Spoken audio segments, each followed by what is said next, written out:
para o meu texto de cabeceira. Oséias, capítulo 4, versículo de número 6. Conhecendo da verdade. Não, que conhecendo da verdade? Qual é o pastor de volta? É o profeta Oséias, pastor de volta. Meu Deus, agora. Eu amo esse texto também. Para mim, Senta aqui comigo para eu ler contigo. meu texto de cabeceira. 4, 6. Do poema.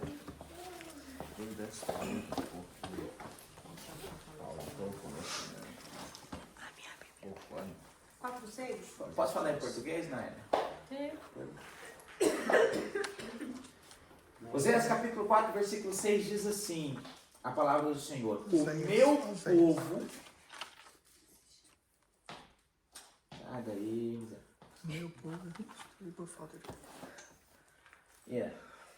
O meu povo está sendo destruído, pois lhe falta o conhecimento. Pelo fato de vocês, sacerdotes, rejeitarem o conhecimento, também eu os rejeitarei. E até aqui. Aqui é uma tradução da Nova Linguagem de hoje.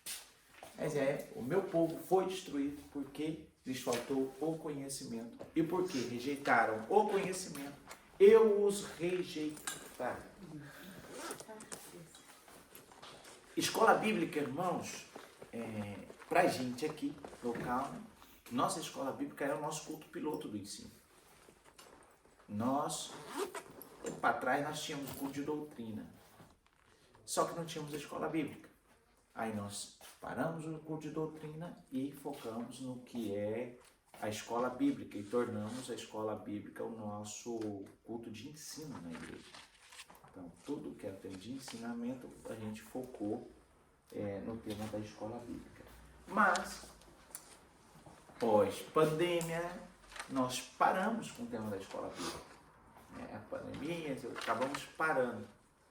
E acabamos nos adaptando, né, a isso, e os dias passaram, os meses passaram, os anos passaram, e eu falei, não dá para continuar, porque a tendência nossa é piorar. A tendência é piorar. Você deixa de fazer algo e a tendência é ir piorando. Eu falei, não, volta à escola bíblica, mas já. Entendeu? Aí nós estivemos conversando, já sabemos aí, temos aí o presbítero César, os responsáveis da escola bíblica, mas isso não nos isenta de também ter participações na escola bíblica. Hoje nós vamos introduzir o assunto da escola bíblica, né?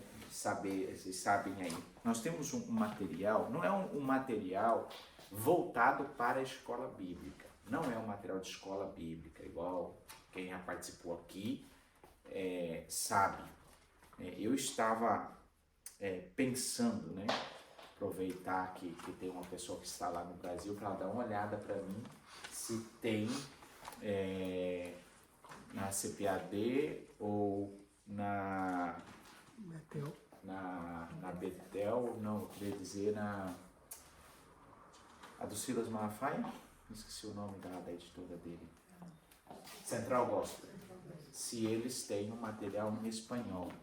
Eu vou estar vendo esse assunto e já posso pedir para essa pessoa trazer pra gente. Por quê? Porque esse material do Max Capo, ele é um material desenvolvido para trabalhos em casa, células. Mas tá bom, dá pra gente trabalhar e trabalhando ele na escola bíblica. Por quê? Porque a gente vamos desenvolver da seguinte maneira, o tema da escola bíblica com esse material.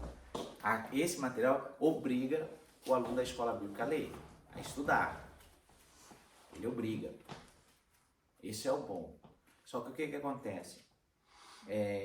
Cada um vai desenvolver uma didática aqui, né? Cada um tem vários temas, vocês vão ter o tempo, então já deixo aí para vocês para o próximo domingo. Hoje eu não vou entrar na primeira lição, porque vocês não tinham material, então não tem como a gente extrair nada com vocês, porque a base desse material é perguntas e respostas.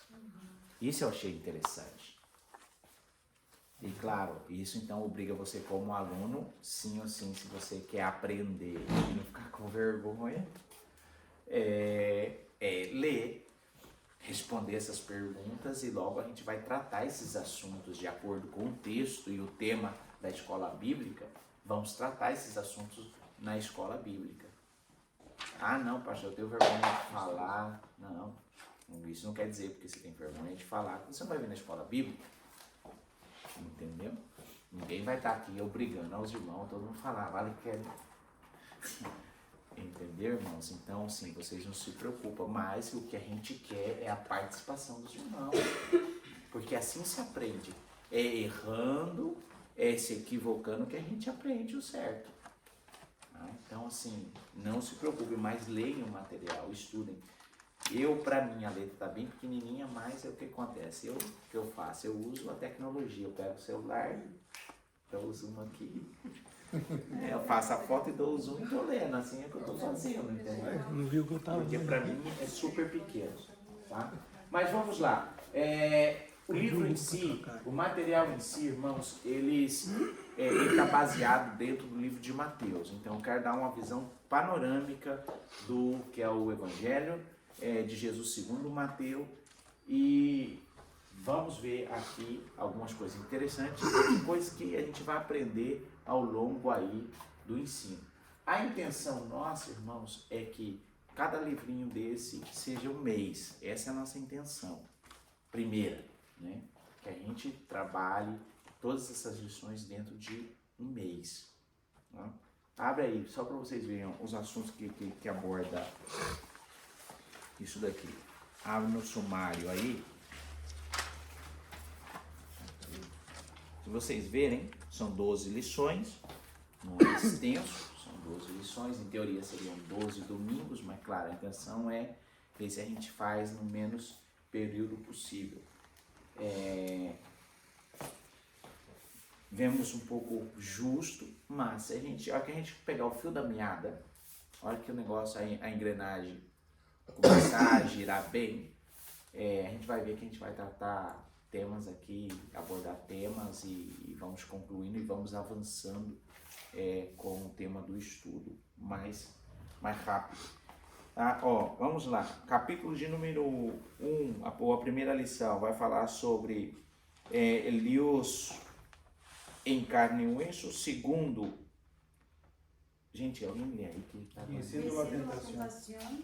outro lê. Hay poder en la oración. Cuarto, la compasión de Cristo. Quinto, siga a Cristo. Sexto, la gran invitación del cielo. Séptimo, receptividad espiritual. 8, pan de vida.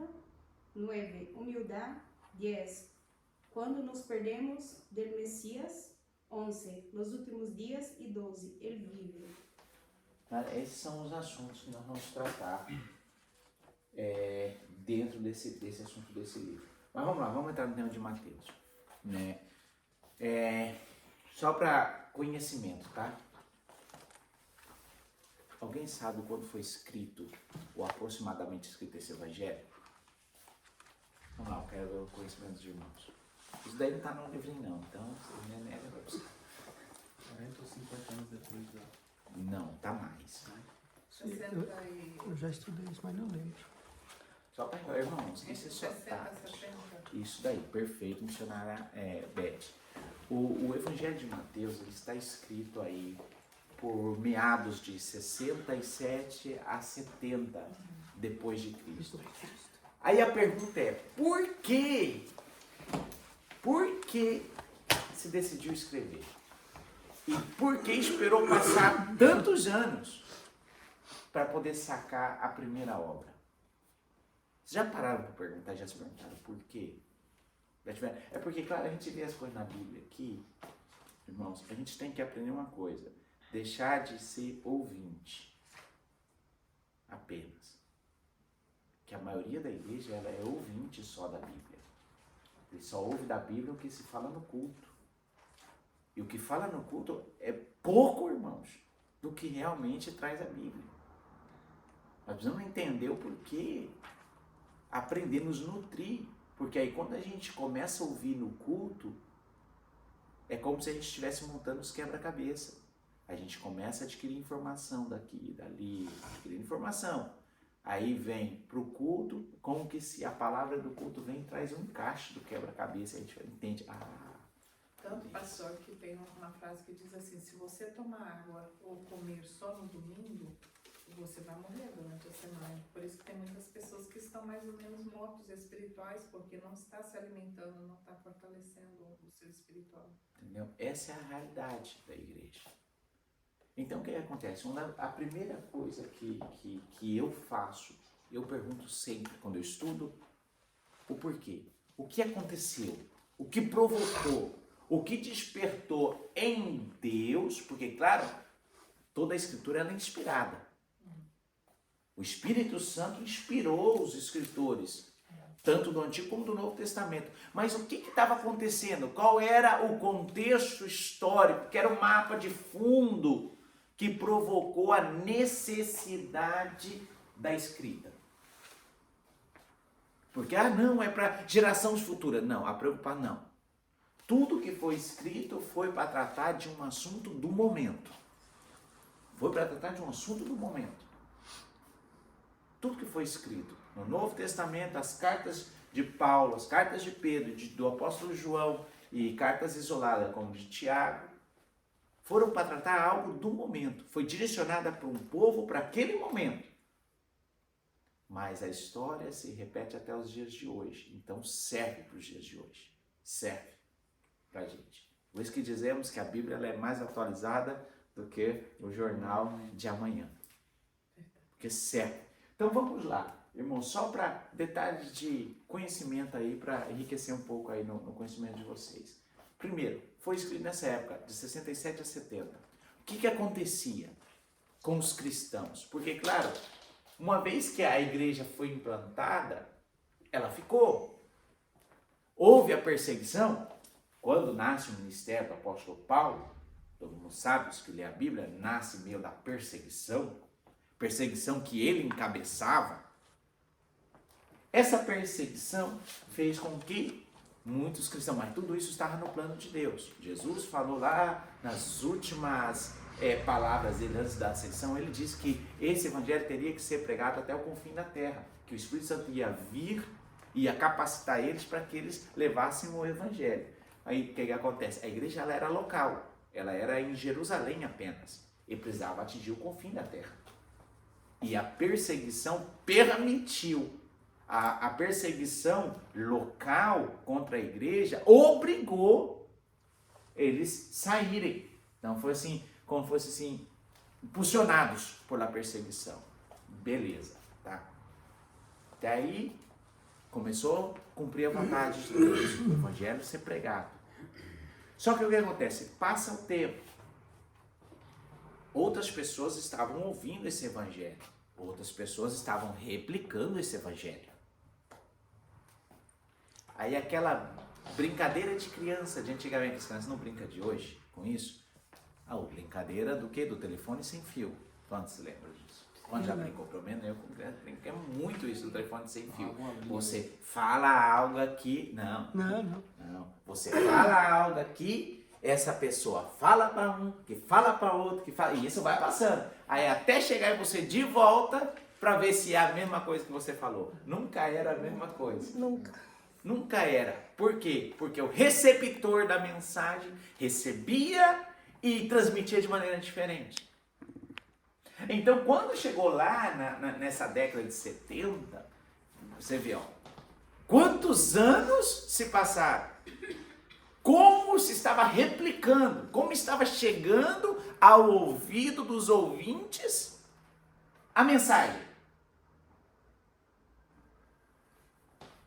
Muitos dos apóstolos estavam vivos, os pais da igreja estavam vivos. Imagina as informações que chegavam para eles do evangelho que eles receberam do Cristo e agora está sendo esparcida.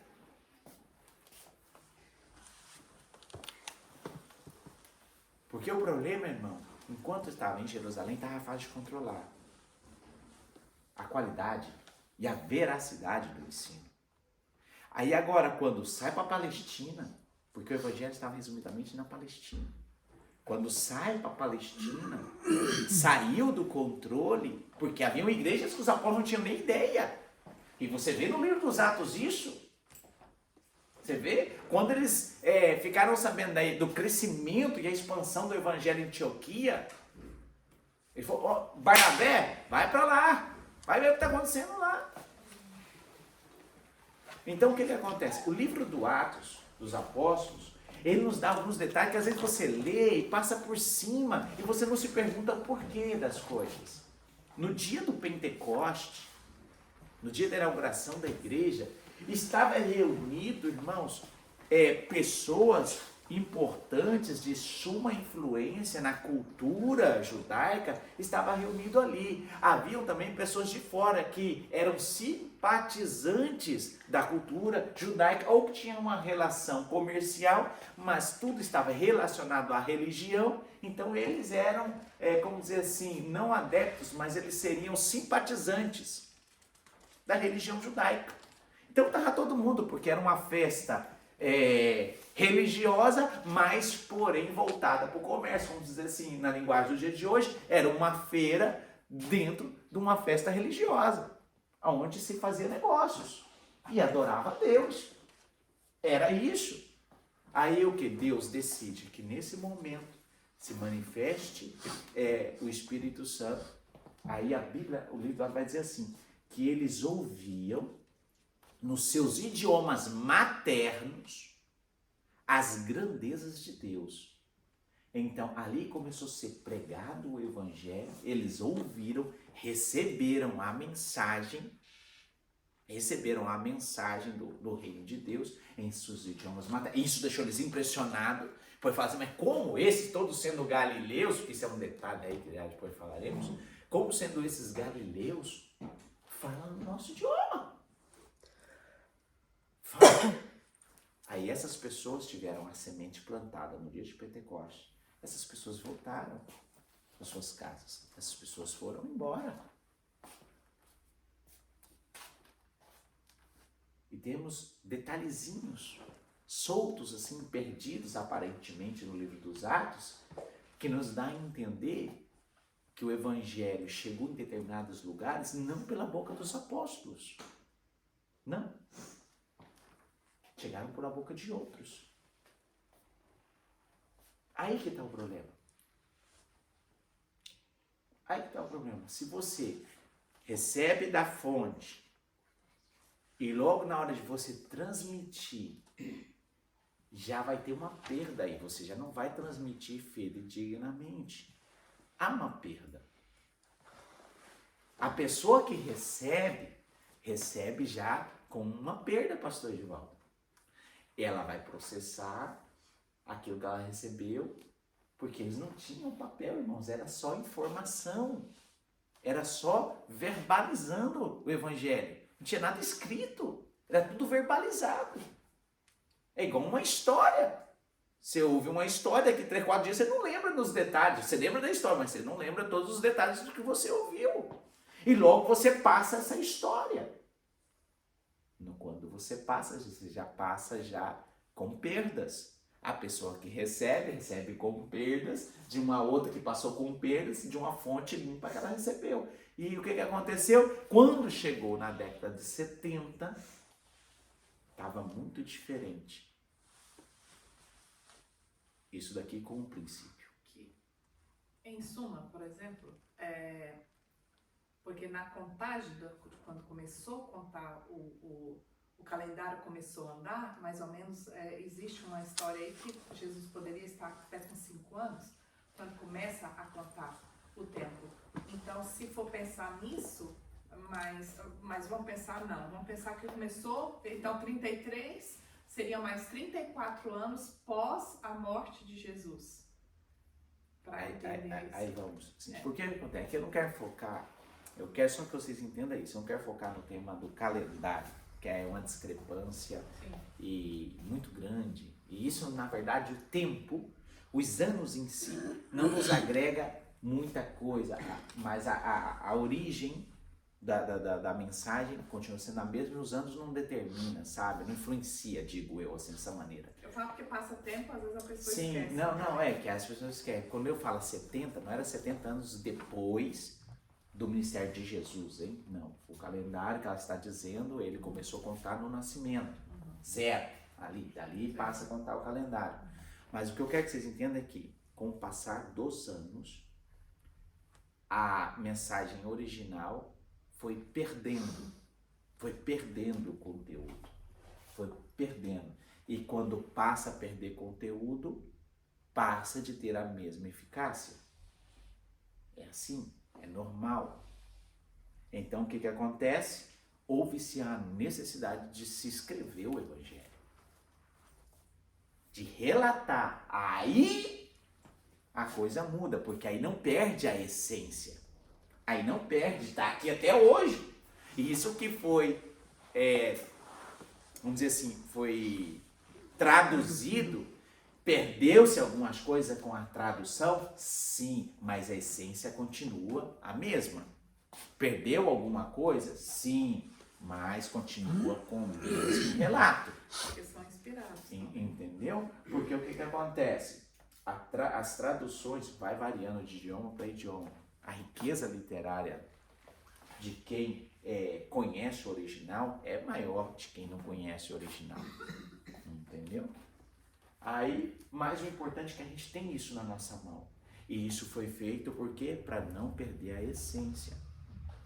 Então, aí o que acontece? O problema era que estava tendo muita discrepância na época do que era de verdade o Evangelho. Estava tendo discrepância. Daí começa o quê? As heresias. Quando começam a ensinar coisa que não é realmente aquilo. Então a preocupação era isso. Mas aí o que acontece? A igreja, a princípio, era uma igreja vou assim, colocar um número só para vocês entenderem, mas não é uma cifra exata, era de 90% de judeus. Era uma igreja cristã judaica. Era assim a igreja. Então, assim, maneira de se dizer a grosso modo que o evangelho estava só no meio do povo judeu, em sua maioria. E a gente vê isso, o que fazia Paulo? Essa era a estratégia da igreja. Eles estavam, penso eu, não vou colocar como uma regra de fé e nem uma verdade, mas eu creio que eles estavam ainda com aquilo que Jesus falou lá para a mulher cananeia. Eu vim para os meus, eu vim para os filhos. Já vai chegar o tempo de vocês, que quando se refere a ela de cachorrinhos, vai chegar o tempo de vocês. Então o que acontece? Eu acho que eles pegaram isso, e eu posso afirmar no costume que tinha Paulo, de que a primeira coisa que ele fazia, ele ia numa sinagoga. Ele ia para um lugar, primeira coisa que ele ia para a sinagoga falar de Jesus. Ele não ia para o gentio. Todas as vezes, a princípio chegava, tinha a oportunidade, uns ficavam interessados no assunto, outros literalmente discrepavam com ele e ele era expulso, estava proibido de frequentar ali. Então ele já tinha uma semente para trabalhar. Aí ele trabalhava com aquele povo e logo trabalhava com o gentio, e ia agregando gentio. Aí o que acontece? Quando se escreve o livro de Mateus, a linguagem utilizada do escritor foi o quê? Direcionado para um povo específico, para uma igreja específica, para a igreja judaica. Então o Evangelho de Mateus, ele é uma defesa do ministério de Jesus como Messias. Ele é uma defesa.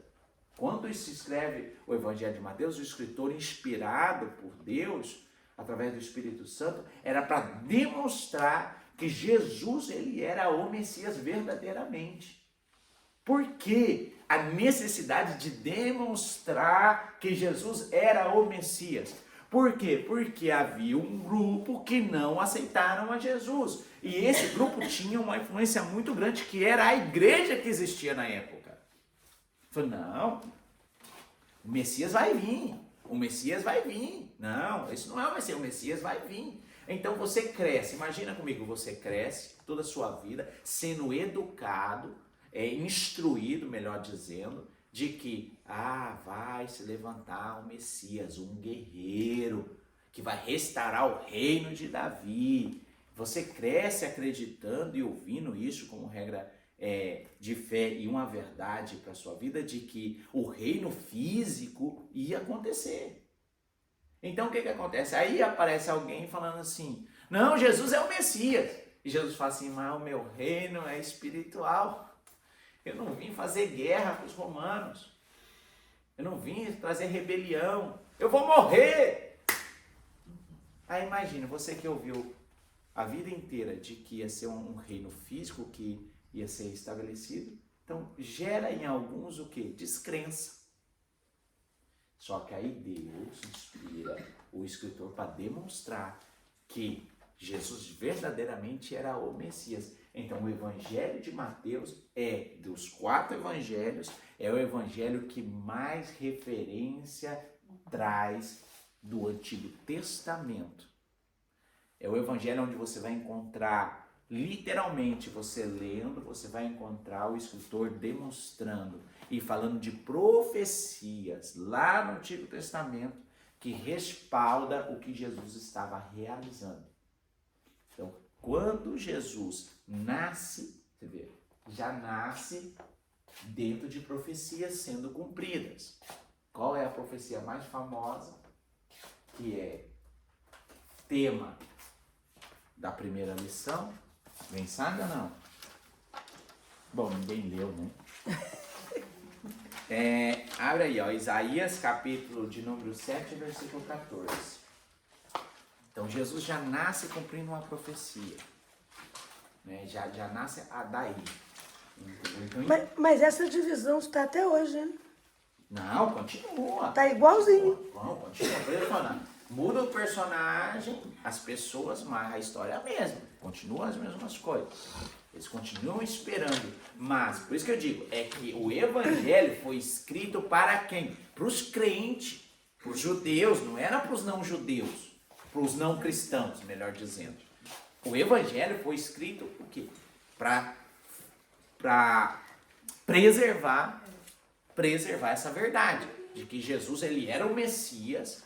E o escritor teve que usar o quê? Uma linguagem que o povo estava acostumado. Qual era a linguagem? O Antigo Testamento. Então, essa era a linguagem, o Antigo Testamento. Então, é fácil, um exemplo, eu chegar e falar assim com você, de algo que você dentro da sua vida ouviu, só que você não entendia. Aí hoje eu chego e falo, Beth, isso daqui que você aprendeu a tua vida toda, ele entra aqui, Beth, na história. Você, tem cumprimento aqui, tem cumprimento aqui. Então, o Evangelho de Mateus, a defesa de Jesus como Messias era isso. Falar para os convertidos judeus, não é Jesus, literalmente ele é o Messias. Ele é o Messias. Jesus não é outra coisa a não ser o Messias. El Messias que foi profetizado allá no Antigo Testamento. Ele é. Então, assim, a fé que vosotros han puesto, que vosotros han escuchado que el Mesías ha venido, é verdadeira. Então, essa é a intenção. Vá, lê a linha aí, por favor. Porque na Seja bem-vindo, meu irmão. Olá, Deus te bendiga. Portanto, o Senhor mesmo os dará señal. E aqui que a Virgem concebirá e dará à luz um filho, e chamará seu nome Emmanuel. Isaías 7,14. Essa é a base da primeira lição que vamos tratar no próximo domingo. Pastor, essa divisão existe em Israel até hoje, até no cemitério. O cemitério é imenso e é assim, não tem muros. Habla em castelhano que Uma parte muçulmanos, la outra judeus cristianos e la outra judeus. Não há muros, pero há uma linha imaginária que divide. Estão assim hasta hoje. E há judeus cristianos e que predicam como nós outros. Então, o evangelho nasce disso. E empieza Mateus, o Evangelho de Mateus como? Alguém lê aí, São Mateus capítulo 1. Uma linguagem literalmente judia.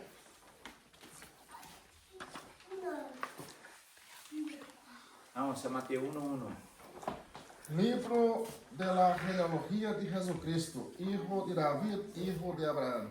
Mira, já empieza ele uma linguagem, utilizando o quê? Que vai começar ele a narrar a história de quê? De la descendência de Jesus por duas linhas. Hablando que ele é filho de quem? Em primeiro lugar, Abraão. hijo de Abraham.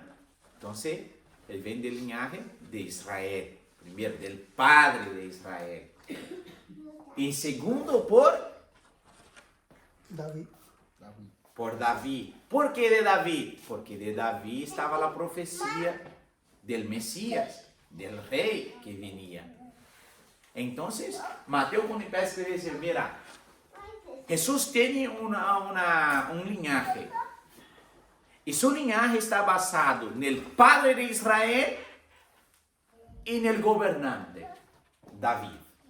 Então, já empieza falando aí, se alguém, isso digo eu agora, para que vocês possam mais ou menos imaginar, se alguém está dizendo por aí que Jesus, ele não é o Messias, pois já está equivocado, porque Jesus vem da linhagem de Davi, de onde vem a profecia, de onde iba a sair um rei que se iba a sentar no reino de Davi, e seria um reino eterno.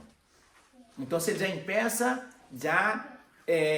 como dizendo assim, tapando a boca de muita gente que já estava propagando um mensagem que não era verdadeiro.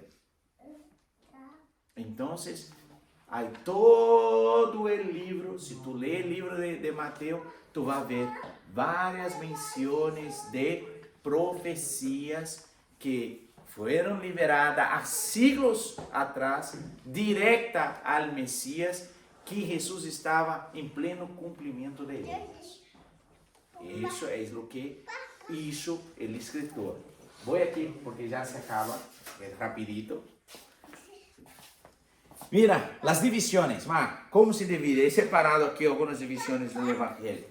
Mira, primeiro, são 6 divisões. A primeira, nascimento e infância del Messias. Essa é a primeira divisão que há. Nisso inclui a genealogia. Luego, a segunda, o preparo del Messias para o ministério. La tercera, el ministerio de Jesús en la Galilea, donde, si tú no sabes, la mayor parte del ministerio de Jesucristo fue en la Galilea. Jesús dedicó la mayor parte, ¿por qué? ¿Por qué Galilea? Galilea era la región más despreciada del territorio de Israel. Era essa região em sua época. E Jesus dedicou mais tempo aí na Galileia do que em qualquer outra parte.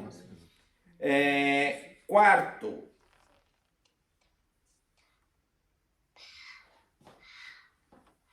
a quarta parte, pues, chamamos de el ministério a parte de Jesus, suas retiradas, suas salidas, que Jesus hizo. La quinta parte, el viaje del Mesías para Jerusalén, que ya es para concluir el ministerio. Y la sexta parte, pues trata de los últimos días y las últimas enseñanzas del Mesías. Más o menos, básicamente, así se divide en esas 6 partes el Evangelio de Mateo. Outra coisa importante que me chama a atenção, e sempre quando hablo do Evangelho de Mateus, hablo isso, que são os sermones. Os sermones que eu divido em 5. Os 5 sermones mais importantes, não que não seja importante, mas que eu considero os mais importantes, que é a base del ministerio de Jesús en la tierra. Los 5, mira, el primer sermón, el sermón de la montaña.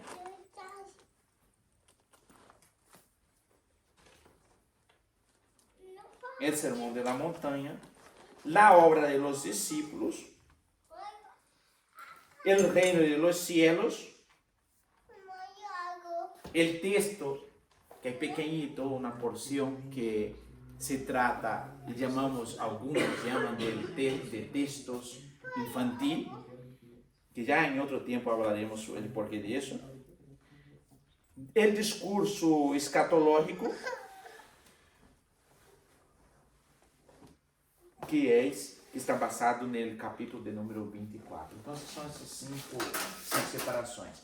Pero, hermanos, aqui, para concluir o tema, só de uma visão panorâmica do Evangelho de Mateus. Primeiro sermão, o sermão da montanha. O sermão da montanha foi a primeira coisa que a gente escutou. E é extenso o sermão da montanha. Pero el sermón de la montaña era las bases, eran los cimientos del reino de los cielos. Porque si tú te fijas en la lectura, Mateo siempre va a hablar del reino de los cielos. Va a se referir al reino de Dios así como reino de los cielos. ¿Por qué? Porque Mateo tuvo el cuidado de utilizar palabras para no agredir la consciência de alguns judíos conservadores. Então, hasta nisso Deus se preocupou, que fosse um evangelho que se expressasse de uma maneira que não atacasse a los outros. Porque a intenção não era criar pelea e discussões, nada disso. Então, tu vai ver Mateus utilizando um linguagem, hablando na verdade, pero de uma maneira que não agrediera a la consciência e a cultura de los judíos não convertidos. Então, o que passa? Então, como demonstra Mateus esse sermão? Como a base do ministério de Jesus. Como a base. Como se fosse assim, todo a partir de agora vai começar a ser edificado desses princípios. De aqui para adelante. ¿Qué era el sermón de la montaña? Era la práctica de lo que determinaba la ley. En eso se resume el sermón de la montaña. Es la práctica. Entonces Jesús estaba diciendo, o que eran rituales religiosos, a partir de ahora, ¿qué es? Es vivencia, relación personal. Como se fuera todo que vosotros han aprendido y escuchado, que vosotros no hacen, y luego tienen que estar aquí trayendo sacrificios, porque es un pecado, porque no han cumplido. A partir de ahora, eso no es una obligación religiosa, no. Isso a partir de agora é conduta, será su dia a dia, será su maneira de vivir. Então se quitou porque aí estava, o povo estava cansado de las cargas que ponían principalmente os fariseus. Os fariseus eram os conservadores, que estavam aí, que Jesus dijo assim, vosotros se quedem na porta, ni entra e ni deja a gente entrar. Porque eles poniam uma carga sobre a gente, sobre o povo, uma carga que Jesus dijo assim, vosotros ponéis um jugo sobre o cuello da gente que nem vosotros soporta, que nem vosotros carga. Então, o que passa? A gente estava cansada e harta de isso. E quando Jesus disse, essas obrigações que eram religiosas, a partir de agora, não é uma obrigação religiosa. Agora é sua maneira de viver. La conduta. Sua maneira de viver. Porque Jesus ele não vino anular a lei, disse ele, eu he venido cumprir a lei. E como Jesus cumpria a lei? Indo e oferecendo seus sacrifícios e seguindo os rituais de Moisés, não era no dia a dia, no trato com a gente, com meu irmão. Assim Jesus cumpriu a lei. Desta maneira, vivendo ella. Aí a Bíblia vai dizer que lhe agradou a gente. Entonces, Sermón de la Montaña es para mí es el primero de los más importantes, porque era el principio de la conducta. Y el segundo para mí más importante es el sermón escatológico, que es cuando Jesús habla en el capítulo 24 de los últimos acontecimientos. Porque claro, hay que tener un alfa y hay que tener un omega, hay que tener un principio y hay que tener un final. Entonces para mí, tanto el principio como el final son los dos más importantes. Hay mucha cosa para hablar del Evangelio, pero como no estamos direccionados a estar tratando los evangelios así, sino por lecciones, entonces a partir del próximo domingo vamos a hablar del primer tema, que es el hombre, el Dios que se hizo carne. Ahí vamos a extrair lecciones del conteúdo de textos bíblicos, de algunos textos bíblicos, lecciones para que nosotros seguimos eso que Jesús empezó allá en el principio, la vivencia, el día a día, la relación personal, cómo yo aplico la Biblia en mi relación personal con mi hermano, en mi día a día. Básicamente será eso. Será eso nuestra escuela bíblica. Muchas cosas sabemos y muchas de ellas nosotros no vivimos, no aplicamos. ¿Por qué? Porque no nos da la gana, esa es la verdad. Esa es la verdad, no nos da la gana de hacerlo. Por las perdas. No es por las perdas, porque está ahí. Es que no da la gana de vivir, esa es la verdad. Hermano, vosotros me conocen. Yo quito máscara, no es eso de maquiar la cosa. No, la verdad es esta. Nosotros vivimos el evangelio por las medias, no porque no conocemos, es porque no queremos. Eu digo las perdas pessoal, né, pastor? Las perdas pessoal. Que a gente se hace e deixa se perder. Y punto, ¿sabe? Esa es la realidad nuestra. Pero hermanos, nunca es tarde para volver a empezar. Mientras hay vida, hay que oportunidad. De pie aquí hemos pasado 2 minutos, todos de pie. Hermano, hay que vuela así. Sí, é verdade. Yo, mira, que tenía yo apuntado más para hablar. Es que así, estudiar la Biblia es una de las cosas, hermano, de las cosas más interesantes que una persona puede dedicar, estudiar la Biblia. Estudiar. Porque cuando alguien, mira, yo dediqué un periodo de mi vida a la universidad. ¿Para qué? Porque yo quería me formar y a partir de ahí vivir mi vida de lo que yo había aprendido, ¿no? Pero eso es algo así resumido, era un resumen apenas. La Biblia, cuando yo estudié, empecé a hacer teología, la Biblia abraçava muchas más cosas en mi vida do que la universidad, porque la universidad era para tener un título, para tener un trabajo, para cobrar un buen sueldo y ese sueldo proporcionaba una calidad mejor de vida. Punto. La teología no. La teología para mí no fue buscando un bien material, sino un bien espiritual para una vida que es eterna. Y que de esta vida no voy a llevar nada, a no ser que lo que yo aprendí de la vida espiritual que me conduce para allá. Entonces, estudiar la Biblia no es apenas adquirir un conocimiento cuando vamos a la universidad o hacemos un curso profesional diciendo que vamos a coger ahí algo y vamos a aplicar y vamos a ver el resultado ahora, porque estamos trabajando, estamos cobrando y tal. No, el resultado de verdad de tu conocimiento y vivencia de la Biblia será reflejado en la eternidad. Cuando allá llegarmos, aí vamos saber se de verdade hemos nos empenhado aqui e se hemos dedicado tempo suficiente aqui. E o pior de tudo é que não haverá oportunidade de dizer assim, não, eu me vou apontar outra vez e ver se consigo sacar melhores notas para ver se vou estar aprovado. Não. Isso se acaba. Se está cortando o tempo. O tempo de aprender já não é mais o mesmo.